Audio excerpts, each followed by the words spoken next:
mañana. Ya estamos en contacto con Diego Morales, experto en temas energéticos, con quien vamos a hablar sobre esta crisis que al parecer, y como le decíamos al principio, hola Diego, buen día, gracias por estar con nosotros. Omar Jaén te saluda, estoy con Noris Arroyave.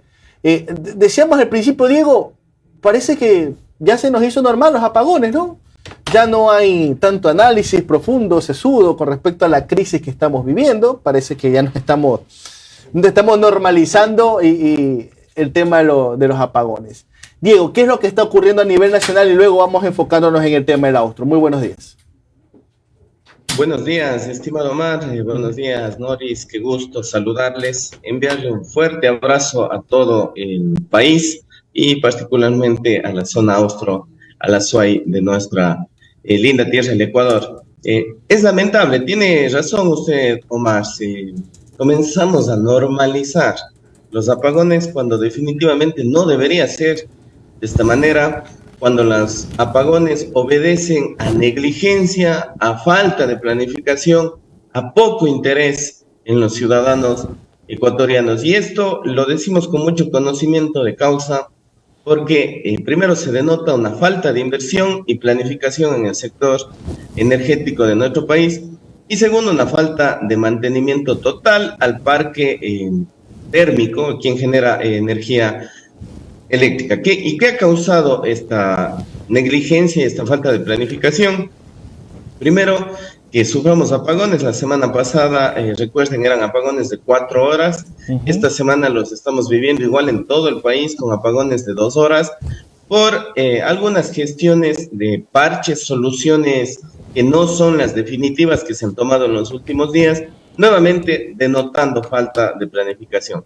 Le seguimos comprando energía a Colombia y le pagamos cerca de 60 centavos, cuando aquí en el país nos cuesta generar entre 5 y 6 centavos el promedio, y le pagamos a Colombia 60, un aproximado de 30 millones de dólares semanales.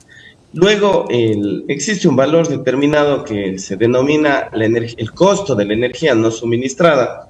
Cuando yo soy un cliente residencial, comercial, industrial y no recibo energía, evidentemente sufro un perjuicio, y ese valor está estimado en el país que es cercano a 1.53 dólares por el kilovatio hora. Por la cantidad de apagones que ha existido, el país en los días que se estaba cortando cerca de 4 horas diarias por sectores, estaba perdiendo 12 millones de dólares diarios, más los cerca de 180 millones que ya se han venido pagando desde agosto, que le venimos comprando la energía a Colombia. Con todo eso, hubiéramos invertido en algunos proyectos energéticos basados en energía renovable, hubiéramos dado mantenimiento a todo el parque automotor y con mucha certeza, lo digo, no estaríamos afrontando estos apagones que son un daño terrible a la economía del Ecuador. Diego, entonces, este era un dato que ayer lo dijo aquí, en este espacio lo dijo Miguel Calahorrano, pero es confirmado entonces que hemos pagado casi 180 millones en 3 meses a Colombia por compra de energía. Por supuesto, le estamos pagando desde agosto, septiembre y en estos últimos meses muchísimo más. Y evidentemente, mientras la necesidad sea más grande, Colombia nos seguirá vendiendo la energía más cara. Por eso nos comercializan ese valor con el Ecuador a 60 centavos. Y saben, queridos ecuatorianos, ¿qué es lo peor? Que como no se dio mantenimiento aproximadamente desde hace 2 años atrás, no se dio mantenimiento a las centrales térmicas, lo que ha venido ocurriendo, lo que ha venido pasando es que nos hemos ido, coloquialmente hablando, por decirlo en términos mucho más sencillos, nos hemos ido comiendo la reserva, el agua que le teníamos embalsada en Mazar, aquí en complejo de Hidropaute, y con esto estamos en niveles muy bajos. Lamentablemente, la lluvia que recibimos en los últimos días en el Azoy no es la suficiente. Necesitamos al menos 10 días de lluvia constante con esas magnitudes para recuperar los niveles óptimos del embalse de Mazar. Desde el 28 de octubre hasta el 5 de noviembre se ha podido evidenciar nada más un ascenso en el nivel de 2 metros, que todavía es insuficiente para garantizar que tengamos los niveles apropiados de operación, y esto puede decantar en muchísimos problemas a mediano y a el corto y largo plazo. ¿Por qué? Porque no hay inversión, no hay proyectos complementarios. Hace más de 7 años se encuentran listos los estudios definitivos del proyecto hidroeléctrico Santiago, que son alrededor de 2.400 megas en firme, que aportarían a nuestra matriz energética y que definitivamente serían complementarios porque se encontraría localizado en la cuenca hidrográfica amazónica. Eso, sumado a la falta de mantenimiento, yo leía una nota recién el día de ayer que CLGP decía, estamos integrando 170 megavatios de energía térmica de Termoesmeraldas.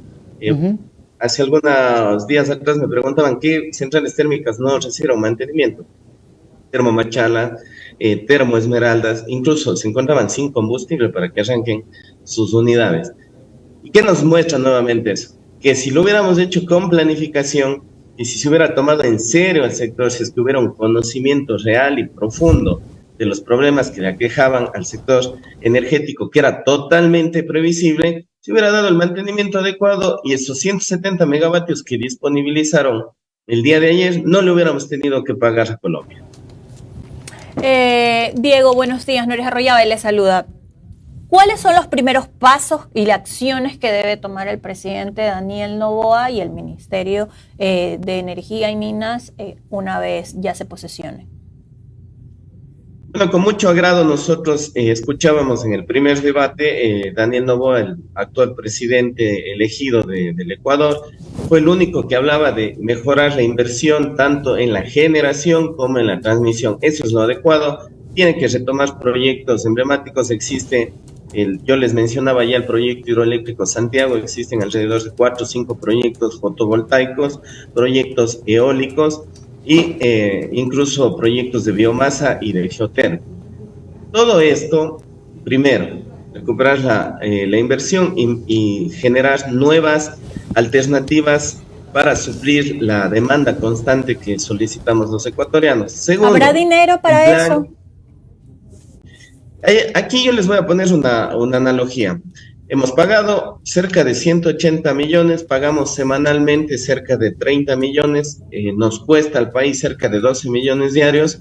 Con todo este valor debemos orientar esta inversión y construirla. Efectivamente, probablemente podamos caer en una inversión fuerte y alta, pero que será recuperada en el mediano y en el largo plazo, antes de estar generando un pago constante de una energía que no es nuestra y que es cara.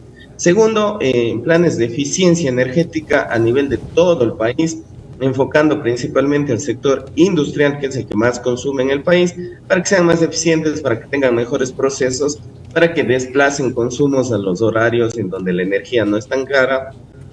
Plan de eficiencia energética en el sector público y con el sector comercial, que representan cerca del 26% del consumo en el país, y un mantenimiento urgente de todo el parque térmico. Si bien es cierto, la energía térmica es más cara, existen nuevas alternativas de eficiencia energética, la energía térmica que se genera mucho más económica, de mayores rendimientos, y esto va a permitir que tengamos una matriz variada, diferenciada, con energía hidroeléctrica complementaria, con energía renovable fotovoltaica. El país tiene potencial de energía fotovoltaica o solar prácticamente en todo nuestro territorio y con energía térmica eficiente y más que nada disponible.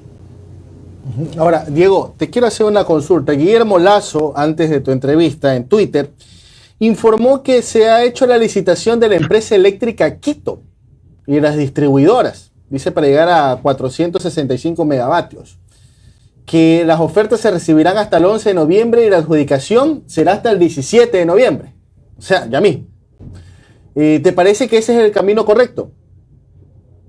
Es una solución parche, una solución que inclusive es tardía. Desde febrero de este año se conocía en las proyecciones meteorológicas y ahí ya se debía iniciar un plan de mantenimiento que, como lo digo, no se lo venía ejecutando desde hace al menos 2 años atrás. Y hubiéramos evitado todo esto.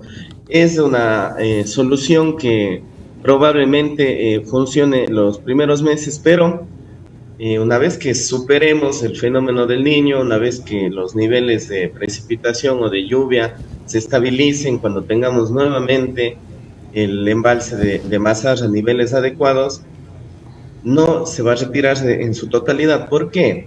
Desde el 2014 hasta el 2020, con los propios datos que publica el Ministerio de Energía, se puede evidenciar que existe un crecimiento en el consumo o en la curva de demanda de los ecuatorianos ascendente de cerca del 14%.